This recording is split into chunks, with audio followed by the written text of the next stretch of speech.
Welcome to Warrior Nation, Episode 4, MDY Sports Podcast. Joined by very special guests tonight, two members of the 2003 Varsity Championship team, as well as two members of the 2006 Varsity Championship team. Starting with the '03 team, Maurice Levy and Charles Chehebar, and the '06 team, Sammy Fallas and Joey Levy. Welcome on, guys.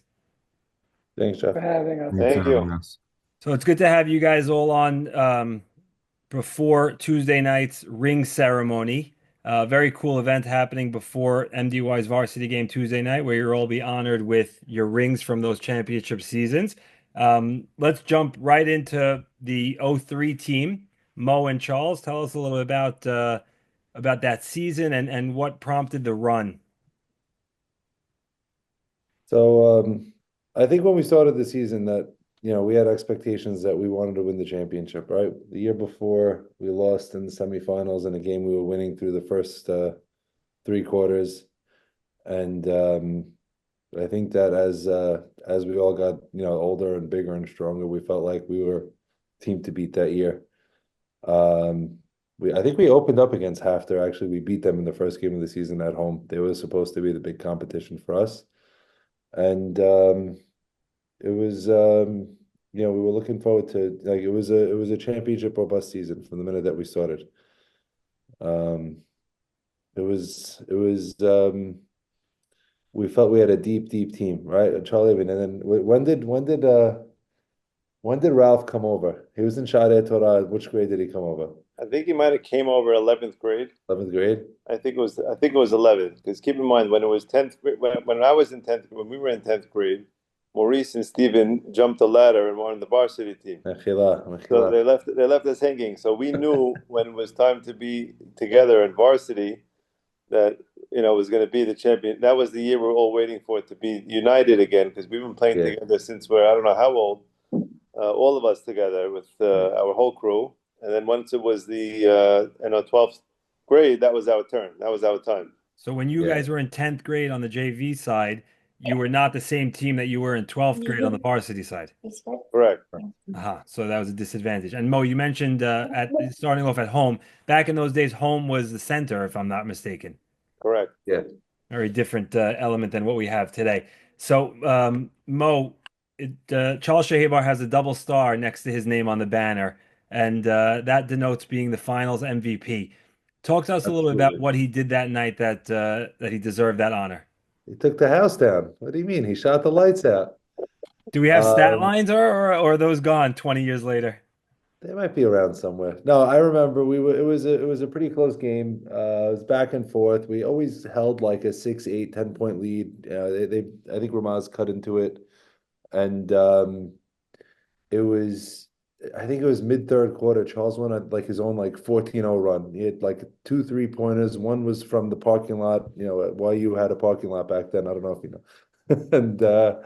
And yeah, it was it like broke the whole game open. From after that run, the game was it was locked up, and it was kind of the last 5 minutes of the game. I think we I think we emptied the bench towards the end Right. also, and just had a good time with it. Right. You guys were cruising towards the end of the game. Yeah, It was a different, I think it was a night game, if I'm not mistaken. it Yeah, it was was the night Saturday game. afternoon, right? Night game? Was it a night game? It I don't think it was a Sunday afternoon like they do it these No, days. no, it was the night game. was a night game. Charles, tell us about Mo's prowess and how he played the big man and how he led your team. But we had Big Mo. We had everything. That's all we needed was we have our big man down in the middle. It was the Patrick Ewing of our time. Right. Right. And So at that point in time, MDY had not won a championship to date, right? It was Right. 2003. MDY high school started in '87, I believe. Championship list. So you guys brought the first varsity championship to Mag and David Yeshiva. right, we were Yeah, the first championship to Mag and David Shiva in basketball terms. So yeah, I mean, that was something that was special, a special run for us to date. I mean, till that time, let's say, we always come up a little bit short. I mean, remember when we were in, I think it was ninth grade, the or 10th grade, I forgot which one it was. They were lost in the semifinals by a point against that was Hampton. when we were in 10th grade. We were in 10th 10th grade. grade, right? And we Yeah. couldn't, we did this, we could just couldn't get over that hump. When we were in JV in ninth grade and 10th grade, we lost in the semifinals. I think it was to Hank, and we just couldn't MTA, turn no, it that was corner. MTA. I think it was Hank in Hank. I Yeah. remember. Uh-huh. And it was always that it was like the Red Sox. We Hmm. just couldn't get over the hump. Right. Yeah. It's interesting. The Red Sox got over the hump in '04. The year Yeah, later, maybe you we were had, the I remember it prelude to was them. 3 years in a row that varsity played half in the semifinals, 10th, 11th, and 12th grade. So at that point, you're playing the same guys over and over again. Do you form any friendships or any bonds with those guys?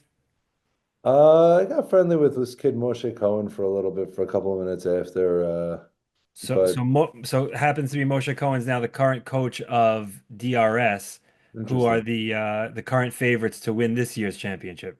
Yeah. It was just before cell phones turned into like, social media devices. So it was, Right, uh, you were getting their BBM name. yeah, yeah. So I remember I saw him once at like a concert or something after, and we had a good time. But outside of that, I mean, it wasn't like today where you can be in touch and see everything going on and monitor what's happening and who's playing where. But um, yeah, he was a pretty good ball player, Walsh. He was good. And then that was an interesting year because he ended up transferring out of Halfter um, just before the playoffs started. He went to Hal or DRS, and they had at the time they were not such a good team. They were our first round playoff team, Hmm. and they had the leading scorer in the league. This kid, I think Eli Mansdorf was his name. He was averaging like 30 points a game, and Moshe Cohen transferred over. He got caught. I don't know. He cheated on a final or something wacky like that, and he was suspended. And I don't know the whole backstory. He ended up going to Halv, and all of a sudden they had like, it was like Garnett went to the Celtics or whatever it Right, was, and they had their right, two right. star players. And remember that game, Charlie? We were down like Yeah, they points were with all like two chanting, minutes left. cheater, cheater. And it was, I think I think we put on a full court press, and Beta and Charles, I think they trapped the entry pass like 5 plays in a row, stole the ball. We scored the next like 12 points. No, we were down that game big. We almost blew that game. That was a big. Yeah, yeah, yeah. Ralph played great that game. Ralph played great. We hit a lot of threes, but like we were down. I remember first quarter we were down like 3 or 4. And then by like midway through the third quarter, we were down 12, 15 points. And Right. we just, we fought back, but it was yeah, it was like not until 30 seconds or 45 seconds left in the game that we actually took the lead. And then when we played Hafter in the semis, you guys went off. I think Ralph had like 8 3-pointers. You had 4 3-pointers. Eddie had a bunch of 3-pointers. We beat him. We beat him by over 30 points. It was Yeah, a we had DJ Fred G was in the house. yeah. Gave us a little boost. It was a Yep. lot of fun in the center. So Yeah. the Ralph that you're mentioning obviously is Ralph Cohen.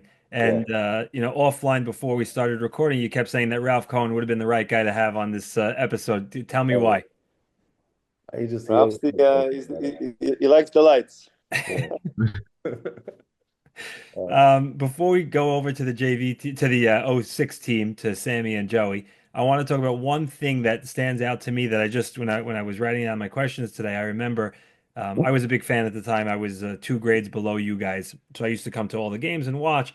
And the pre-game huddle routine that you guys had before each game was so just pumped up, and you got the whole MDY crowd going. What was the backstory behind that?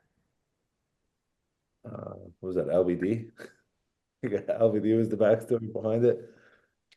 Um, it was just one of those things. We always looked to do whatever we could to get each other pumped up for the games. I mean, coming into playoff games, you're always excited, but whether it was to try to intimidate the other team, just to get loud, get the crowd into it, it was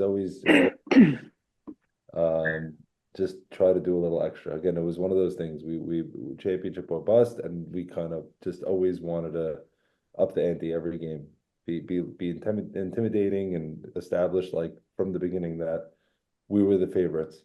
Right, right. All right, let's talk to Joey and Sammy now. So you guys, obviously, the weight was off your shoulders. The older guys won their first championship. Joey, your older brother, led the team, and you guys were very familiar with them. Um, Talk to me about ninth and 10th grade and what your experience in junior varsity was. So I actually remember that game he's talking about at the Hal when they were down. Um, and I remember that year that they won. Interesting. You both had brothers on that team. I didn't realize, Yes, Yeah. Sammy, you had Steven on that team, right? Stephen was a very big part as well. Yes. Yeah. Captain Stephen. Was he captain? I Right. didn't realize that. Yeah. Yeah. Sure. So I remember watching that game in Hal with Marsha Cohen and all that. I could remember it like yesterday. I actually Mhm. remember Mo and Joey's father, Mr. Ike Levy, being in the stands, and there were some rough calls from the referees. And at one point, I don't know, it got hot, and he took off his sweater or whatever it was, but like he was arguing with the refs, but not really. But like it was a sight that like, okay, this guy's taking off his sweater, and it was like something that I'll never forget. And that like summarized like Yeshiva Ball for me with watching my older brothers, even from Ike back in the day, the Mag and David Flatbush rivalry. Um, and when he lost in the semis because they boxed him. And I just, growing up as a kid, I always had this dream of I have to win. I have to bring Mag and David a championship. And then when my brother did it, it was even more like, okay, now my brother did it, so we're next. And then the following year, now that year as a freshman, we really, should have done more damage than we did. I think Joey missed Beta Red that game Yeah, good shot at. against Shadi Torah. I had a horrible game also. And so it didn't work out in ninth grade, but once it came to 10th grade, and that was our, older year of being the older grade, like Mo said, we expected only to win, and we had no other doubts that nobody should beat us between me, Joey, Beta. We were loaded. Hmm. And thank God that's what happened. We throughout the season we haven't lost, and then the playoffs, and then it gets more exciting. And then we beat Flatbush in one of the earlier rounds, and then The North emotional Shore. game. That was a The, crazy game. that was one of my favorite games ever. Tell That us about it. they started out in the 2-3 zone, and I guess they must have not known us because literally they just left us wide open, I think. And Yeah. I don't usually like to talk about myself, but literally they left me open time and time again. And I think I had 6 threes in the first quarter. Yeah. And I think I scored 20 points in the first quarter alone. Oh my God. And then they boxed me the rest of the game. And I think I had 2 points the rest of the game. But then everybody else, once they boxed me, they couldn't keep up with us. And I remember being so intimidated by that guy Sarah. I remember watching him in warm-ups. And you hear, like, when you don't really watch these teams play, like now they probably do a much better scouting report than we did back then. This film. But like you hear about these people and you don't know who they are, and then you're watching them in layup lines. And for me, always when I was playing, like I used to be so nervous before the games. You're looking over at the other side of the court and you see this guy that you heard is amazing, and you're watching him take a layup or shoot a shot, and you just Intimidation factor kicks in. yeah, it's just like, can we take the team? Can we not? But then once the game starts and the adrenaline goes, and we just had too much firepower between all of us. If it wasn't me, it was Beta Red, Beta Black, Joey, just even Boab in the later years, Billy, Hmm. Eli Tobias. We had everything: defense, hustle. It was just a team that teams couldn't match up against. Joey, tell me about your role on the team, and also talk about Coach Truck and what he brought to the table. Yeah, so early actually JV, I didn't play as much in JV. In JV, I didn't have my growth spurt. And then like come varsity in my junior year, I Oh, shut you actually up. have to call out Ike Udid because he was our Ike coach Edid was our that coach. Yeah. year. Ike was your JV coach? He was He our was the JV coach. JV His coach that first year. year. His first year, we won the championship with him. That was a lot of fun.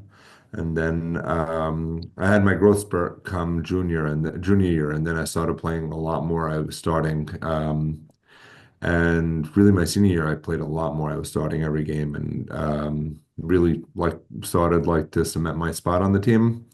Um, and it was, yeah, it was a great time. I mean, that senior year, and when you talk about Truck and his leadership, I mean, two things that I remember most. We had an unbelievable time. We were the first and only team that was able to pull off a team trip to Israel through Magen David. Unbelievable. We have a picture of Yeah. that. We'll post that up as you guys It was talk. unbelievable. And we had just such a fun time with all of us. And Hazi, it was, I think, 15 of us and Truck. And he was just chasing after all of us. It was a lot of fun. Him just running after all of us in Israel. We had a great time, all of us together. That was really like a special time for us together.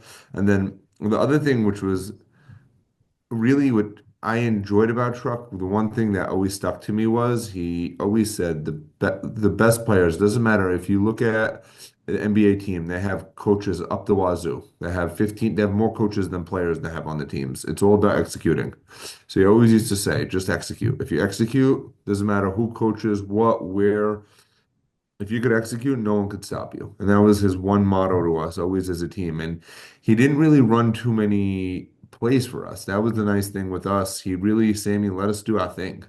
Yeah. Um, he let us play a very free-flowing offense. And it was really like when we had to break the press, it was really just get Beta Red the ball or Sammy Right. the ball. That was it. That's It a very wasn't like a different, it's a break the different, press. different feel for what's going on in today's Yeshiva League. It's a lot of set plays and a lot of breaking the press and creating the press and trying to trap and steal the ball. So, playing free flow like that is it's a lot more fun.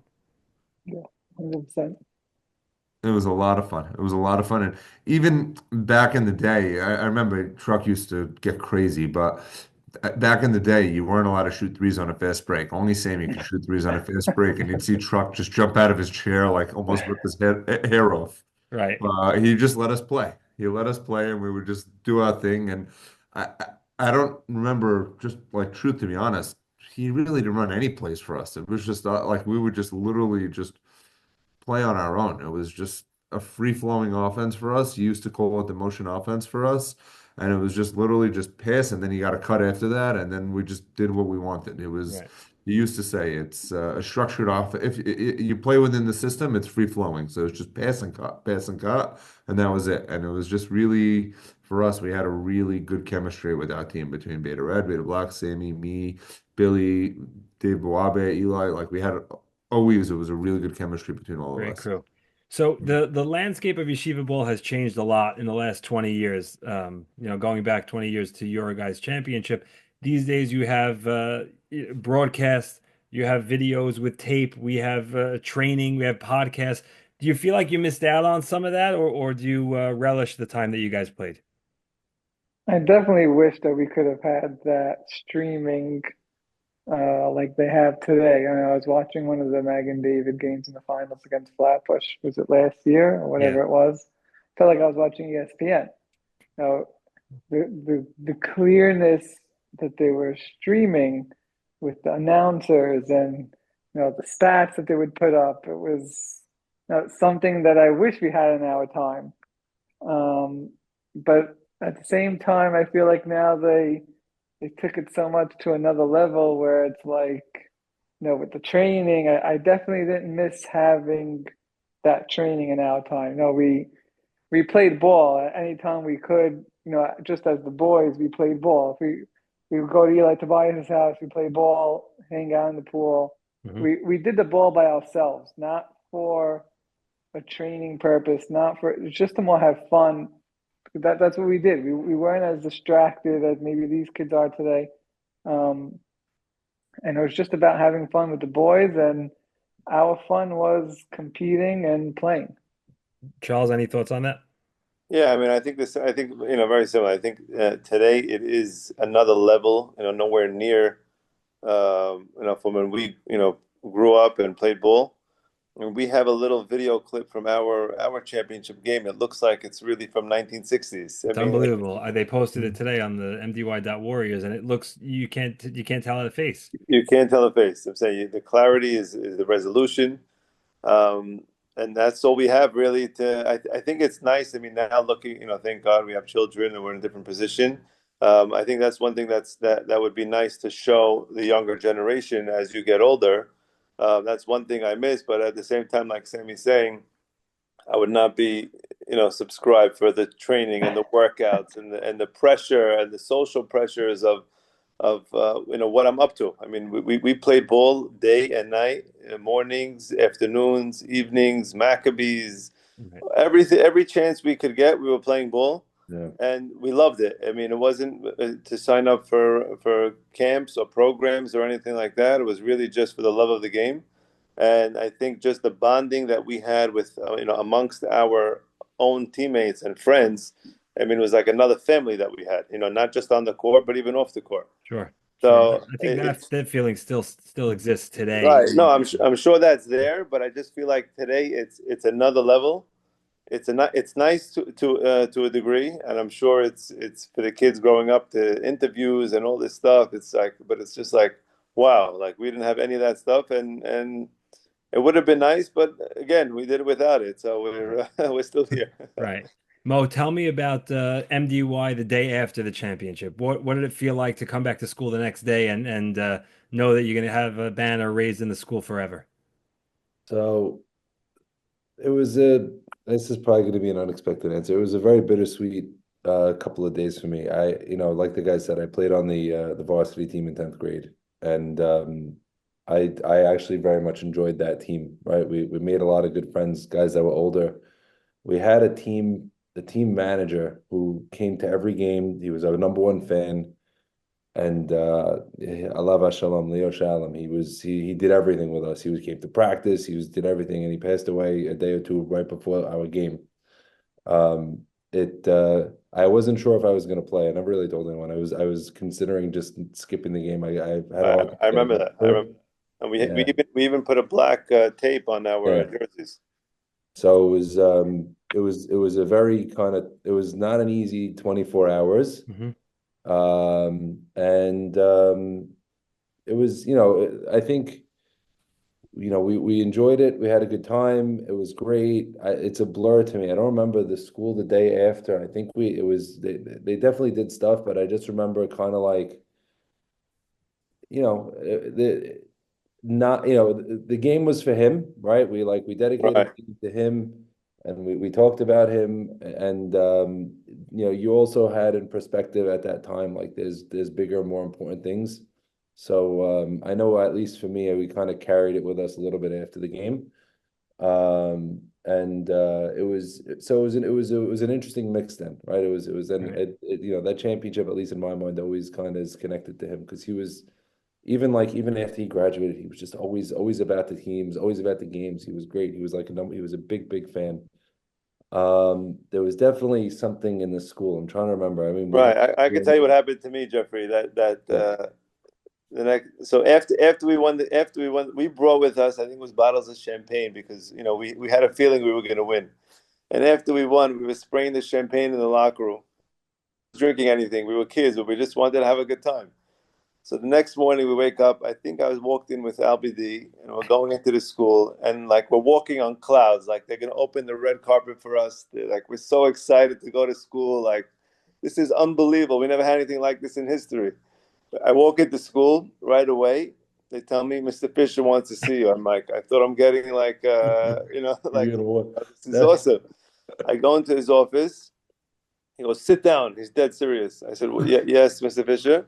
He's like, we heard there was alcoholic beverages in the game right after the game yesterday. So now I'm looking. I'm like, he thinks we're drinking after. Like this is nowhere near anything that happened. I said. So luckily, I had the same jacket that I had with me last night at the game with me that morning.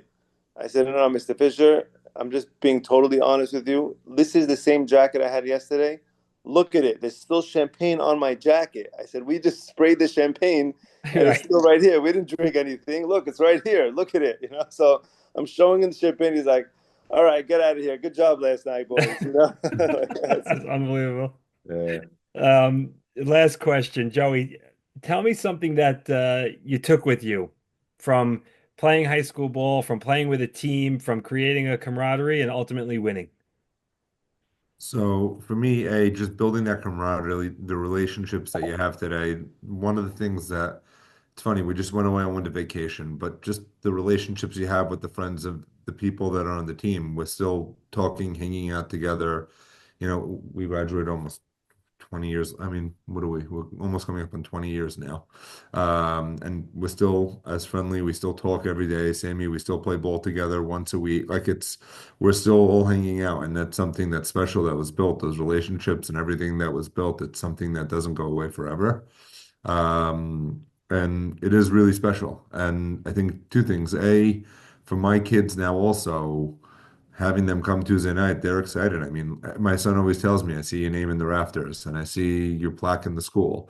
Now on the ring ceremony, he'll see it's exciting now. My kid is in the school, he wants to see it, my daughter's gonna see it, and it's something that just being a part of that legacy in the school long term means a lot to me. Like Sammy said, bringing a championship to the school means a lot to me. And then just really solidifying those relationships, both with internal teams and then external teams. I mean, a lot of the players that we played with from other teams, we still talk to today that we forged those relationships. And it was a special thing playing. I mean, I was with John Sasunis from Frisch. We beat them twice in the finals. And he says his wife came. He said, "Oh, you're Joey Lever from Mag and David team. My husband still talks about how you guys beat them, and like he doesn't understand. You guys really had something special. Like it was something that was known outside also. Like it's something that like I don't take for granted. It's the relationships, the bonds, and just that feeling of playing basketball like that special team that like you can't replace it. That like just when we got on a court together, it's something that really like it was really special. Fantastic. Awesome. All right. This Tuesday night, January 28th, ring ceremony for the '03 team, ring ceremony for the '06 team. We're excited to honor you guys and have you at the MDY versus YDE And game. just for the record, Jeffrey, I proposed a challenge to play against the '05 team, and We beat you guys already. You forgot. we're ready for it. You forgot that we beat you already. That's it, Charles. Charles, you and your friends are now pushing 40, so I think Exactly. it's time to let the youngins have the win. I don't know. We're not too young either anymore. But we did have that scrimmage, if you I don't know. remember. Everyone's talking about social media and videos. I don't see any videos of you beating us. I'm not sure. Exactly. We'll take your word for it. That's the worst problem, not having the streaming back then. Thank you very much, guys. It was great to have you on. Congratulations on the wins and Yes, yes. congratulations on the ring ceremony. Thank you, Jeffrey. Thank you.